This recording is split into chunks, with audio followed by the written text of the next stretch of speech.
Riddim Rockers. Hi, I'm Debbie. Juggling's back and giving dancehall a much-needed boost. The latest bubbling beat a nod to the origins of Jamaican music and its maker riding high with a string of hits. But Stephen McGregor also in the hot seat thanks to lyrics that are too rough a ride for a folk classic, if you agree with the critics.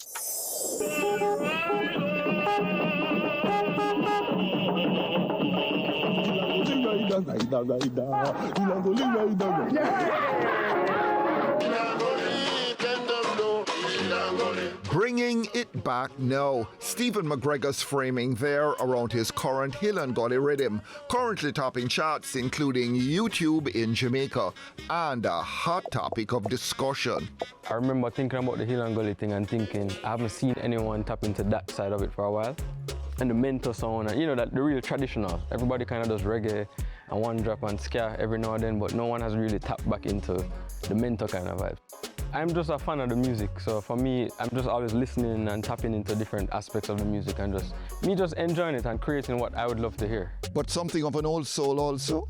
Yeah, can say that, because that's way before my time, but yeah, I enjoy the music.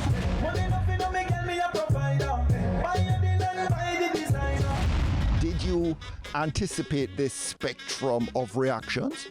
I did.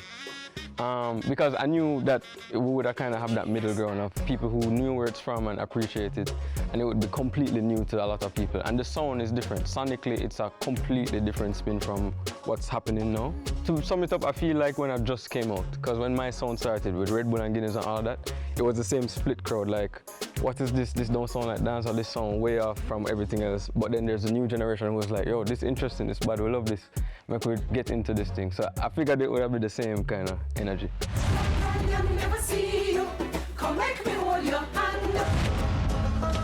The original Hill and Gully, a slice of Jamaican folk history, and for some off limits due to explicit lyrics set to McGregor's updated interpretation. I feel like a lot of the songs that are being tied to this conversation are songs that are unauthorized, because a lot of the songs that I've produced officially on the Riddim are songs that have clean versions and radio edits and stuff like that, as I've always done. With the unauthorized songs and other people jumping on the rhythm and doing their thing, there's a part of it where it's just like, dancehall has always been a representation of where we are now as a people. The problem is sometimes where we are now as a people just isn't the most morally accepted thing, and we don't really want to accept that as our culture right now, but it is where we are. One of the very first songs that ever been banned on Jamaican radio was a mento song called Night Food, because of the sexual content and the lyrics and what the song was about. And at the time, those lyrics were deemed like extreme. It's kind of the same thing now. It's different lyrics, different words, but the same concept. And dancehall has always been like that mirror of what's happening in society. Sometimes that reflection makes us uncomfortable. So it's a lot to it. It's just a matter of censoring the stuff that we need to censor and allowing the things that can play in certain settings to play. Dancehall has always been a space where some of it isn't for everybody, and we have the broader things that work across the board. So. And how many unauthorized versions of Hill and Gully are out there right now? At last, look on your phone and tell me. This morning I see on Instagram I saw 60 something this morning. That's the latest count, and my authorized version so far is like 8. Including Massacre's Slip and Slide. Right now, the most popular track on Hill and Gully. Money nothing on me, girl, me a provider. Buy your deal and buy the designer. Lyrically, is it easier to drop some X-rated lines than it is to say, write a song that's perhaps sexy but not explicit? I think there's both. It comes down to the creativity of the artist as well. But like I mentioned before, I think a lot of artists write with the mindset of where the generation currently is. And I think whether we want to admit it or not or agree with it, some of the same lyrical content, it just happens to be where a lot of these consumers are. Because like a good fun fact for that, I get a lot of praise for some of the cleaner songs on the Riddim, and people saying, yes, this is what we wanted, the cleaner songs. But ironically, some of those cleaner songs on the Riddims are the ones with the least streams and the least views and so on. So it kind of shows the gap between the consumers and what we would like to represent culturally. But it's like, I think artists still have to think about where we are. So I think unintentionally, some of them might just be thinking, okay, I want to say this because I know this will get this kind of attention. And we're in the social media battle of, everybody want the engagement and the like, so somebody might be thinking something extreme to say. And like I said, I can control the stuff that I produce. I can't control what people do when they take the rhythm and voice anything and put it up. Hold him, girl, no let him go. Wind up your body, pan him, breathe fast and slow. Hold him, girl, no let him go.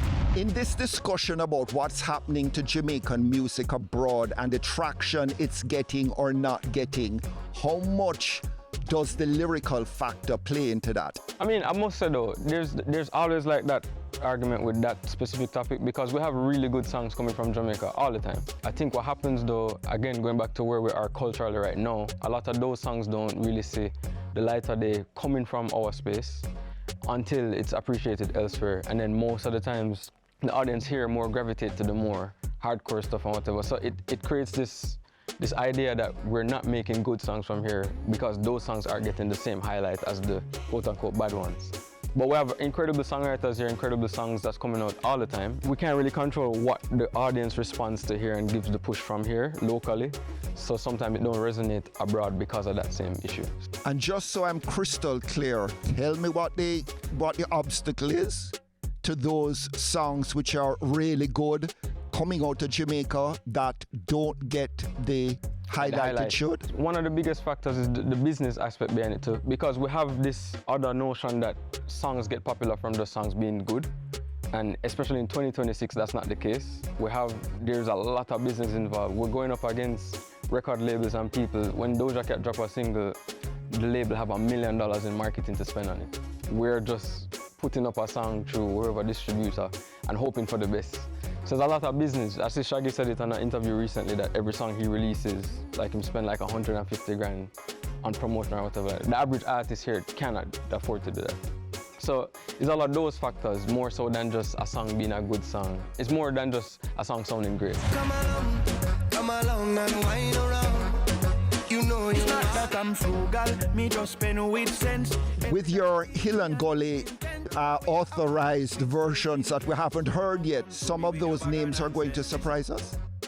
Yeah, or for sure. Maybe they're not going to surprise us that much. We have a couple surprises for sure on the way. But yeah, there's more of my official songs coming out in the coming days and weeks. Some of the people who we expect to work with me, we have like the Idon and the Movado, but there's more people who are outside of my usual team of people, so enough surprises there. Did Cartel reach out to you? People just have to wait to see or go on with that. Are you one of these producers that go online and check out the comment section? Twitter is a place where where the most chatter happen, and the other day I scroll for about an hour and I just laugh. I just see so much like misinformation and people might not talk about 808 and the rhythm, all kind of stuff, and I was just laughing the whole time. But I do understand that we're in a time now where everyone has their own platform and everyone wants to voice on something that's current. So I know that people are just going to say something just for the sake of saying it. But nothing that bugs me that I have no sleepless nights about. Can I get you in some trouble? What can make you bubble? If sometimes you're kind of like they're trying to glean the direction dancehall is heading in right now, what direction do you think it's heading in? I think now we have a generation of people that's more informed about more parts of the business. So I think we have more people who are intentional about what they're trying to do, even business-wise. So like you said, we bring back juggling and a lot of those cultural things back now. So I think now this crop of the generation have a better understanding of how to navigate it and how to monetize a lot of these things as well. So I think we're in a good space. We're getting back to our sound, and I think business-wise, more of us are aware versus some of our peers from before.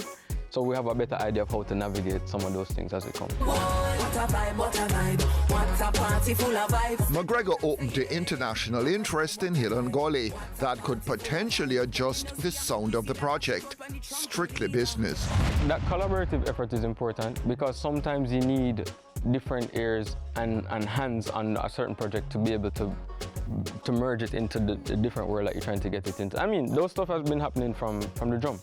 Like the remixes, like from in the 90s, Buju Banton, like remix Walk Like a Champion with a different sound. I mean, we've seen one of the biggest moments from here with Omi's song, Cheerleader.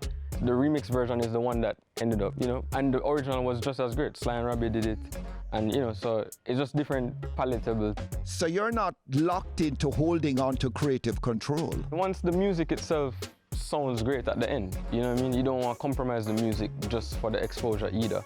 But I think once you meet in the middle, then it's a good business. What do you think is the misunderstood element of the Hill and Gully rhythm? I feel like a lot of people now have the conversation around tying it back to the cultural experience only, without thinking about how the cultural evolution happens. So we have to factor that in mind too, you know what I mean? Because I was saying it to someone the other day, if I had come out with the rhythm, same instrumental, everything, but only with a certain side of like the folk singers or the folk artists, we'd know that we wouldn't have the same attention and traction on the rhythm. So we have to kind of meet in the middle where that is concerned. We have to allow the younger generation to kind of do their thing on it as well, and allow the generation before to kind of merge on it. So we have that respectful relationship on it. Alright, I saw she slip, I saw she slide on. Anyone thinking Hill and Gully only has local legs, well, you never know. I think the best shot Jamaica has at international right now is being Jamaican. So I feel like to be something as directly Jamaican as that gives us a strong position out there in the world. Because like we've seen it, we see Burna Boy come and sell out a show here, and half of the songs in the set is not even in English, and sold out stadium and everybody else sing word for word because it's authentically him. And I feel like we have that same positioning right now, where if something feels really from us, then they'll be able to pull it off overseas. And I also know some of the other things that we have lined up with some of these songs in the rhythm too, so I wouldn't talk too soon.